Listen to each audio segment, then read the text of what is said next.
Hey guys, welcome back to my channel. Today I am doing a review of the L'Oreal Infallible Pro Matte Foundation. Just so you guys know, this is not the new one, which is the Pro Glow. I really wanted to try that one. I went out to buy it yesterday just so I could do a first impression for you guys today, but it turns out that I live in Canada, which is always behind of the trend, so that foundation does not come out here until July 19th. I know. But until then, in the meantime, I'm reviewing this because I just picked this up, I want to say maybe a month ago, and I've been using it for probably 3 weeks now. I first tried it out in a fresh face makeup tutorial. I'll link that for you guys right now. But I tried it there, I loved it, and I don't know why I haven't tried this yet. I want to start this off by saying this is amazing big disclaimer, if you have oily skin. If you have dry skin, you will not want to use this because it tends to cling to areas on your face that you're a little bit more dehydrated and it will look patchy. Like on my days where I'm a little bit more dehydrated, like I haven't had enough water, which is kind of one of those days today, yeah, you just don't want to use this because it will just show every little line and pore on your face and not look cute. Every little claim on the back here I think is very true. It's a demi matte. Except for that one. I feel like this is completely 100% matte. Like there's no, yeah, it's just matte. Let's just leave it at that. 24-hour wear. I never wear my foundation for 24 hours to know if that claim is true, but I will put this on in the morning and I will wear it all day and my makeup still looks flawless, and that is so hard to find in a foundation. Coverage, it says medium. I absolutely agree with that. I do not think this is full coverage unless you have like perfect skin and you're really just using it to even your skin tone out. And texture, air light, 150%. You cannot even feel that it's on your skin. Now, I think the only thing I haven't covered is price. Truthfully, I do want to say I think that's why I haven't tried this foundation yet. It's like 20 bucks. I bought mine for about $20, $21 from the drugstore.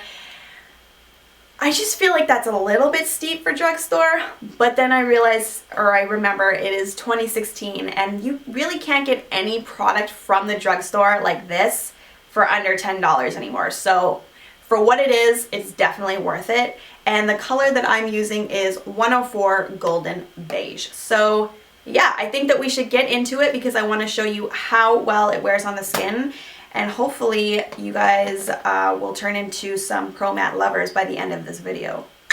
Let's go. Okay, tip number one, it is so important to moisturize your face. Even if you're oily, if you don't, you'll find that you have dry patches throughout the day or the foundation just clings on to certain areas. If you guys are dry, like a little bit more on the dry side, or even if you are oily and you want to control your oils, you can always use primers. I don't really use a primer. No, I don't really use a primer, so I usually skip that. But I know a lot of primers work for a lot of people, so you could definitely do that. As always, I'm using the Real Techniques Essential Foundation Brush. Has a lot of foundation still on this because I use it every single day. So I'm going to start by just applying it on one side of the face so you can look at some coverage. So what I like to do is spread it out with the brush first, and you do have to act extremely quick with this foundation, I find, because it starts to set after like a few seconds. Like it's already starting to get pretty dry and set in place. So I'm going to use my damp beauty blender and just kind of go over that, blend out the edges, and yeah, work it into the skin. So right now you can see it smoothed it out, but you can still see my skin underneath. You can still see the freckles. I choose to cover those up, so I'm going to go and add another layer. Definitely a buildable foundation without it feeling heavy or cakey. And you guys can instantly start to see how yellow the foundations are.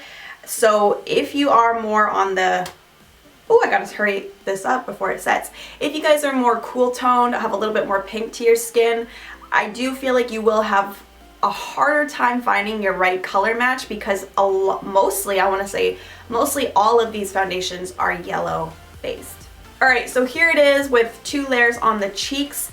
I think it looks incredibly natural, but it's still doing a really good job at evening out the skin tone, covering up any blemishes that I have. So see, I was just about to use whatever was left over on the brush, and part of the reason why there's so much excess foundation on the brush is because once it sets even on the brush, there's fuzz.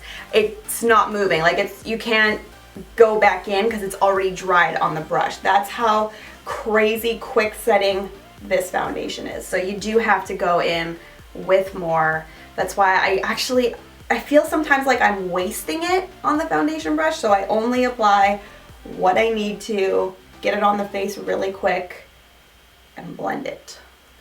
Alright, so I feel pretty good about the coverage now. This is another thing that I love about this foundation. You don't even need to set it. Like, this instantly feels like it goes from a liquid to, I want to say, a powder finish, and I almost feel like if you do go in with powder, you make it look a little bit more dry. Now, this is like one thing that kind of hurts me with this foundation. Because I love it so much, it hurts me to have to tell you that it does accentuate any of the areas that you're like your laugh lines, your expression lines, anywhere that might be a little bit more textured. It does kind of draw more attention to that. Like right here, you can see the foundation is kind of sitting in those lines. So I definitely like to use a spray. I'll show you that in a few minutes just to add a little bit more hydration.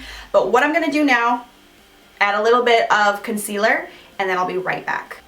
While I have you guys here, I'm gonna show you the concealer I'm using, just because this is the Maybelline Master Conceal. Love this thing. Like, I've been using it for a few weeks now too, and I'm a fan. So I just apply a little bit underneath. Whoa, that's a little lot. Alright, I'll just usually apply a little bit of that underneath the eyes and take a brush and smooth that out. Now, because we're using a fairly stable base, like that's our foundation, it doesn't move around a lot on the face. All I really need to do, like right now, it's almost, I'm not even kidding you, almost already set, except it creases a little bit in the fine lines underneath the eyes. So because this is here, this is actually what I've kind of been starting to use. It's a mattifying product, so I try not to go too crazy with it. I will dab this right in those areas where I'm creasing, but I will not go crazy heavy with powder under the eyes, or else you will have cake face.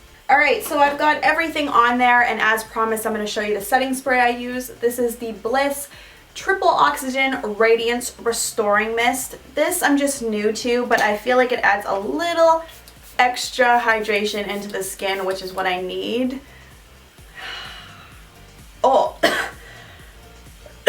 swallowed some of that. And that is my review of the L'Oreal Infallible Pro Matte Foundation. Let me know if you like this video by giving it a thumbs up. Also, I want to know, I have to wait the full month because, again, it doesn't come out until the 19th unless I just so happen to go to America before then and pick it up. But let me know if you guys want to see a review from me on that foundation, and I will definitely do it because I will definitely be trying it, but I want to know if you guys want to see a review from me. If you guys are not subscribed to my channel, make sure you do so. I post new beauty videos. I can never get through that sentence. I post new beauty videos every Friday, and until the next one, I will see you all later. Bye.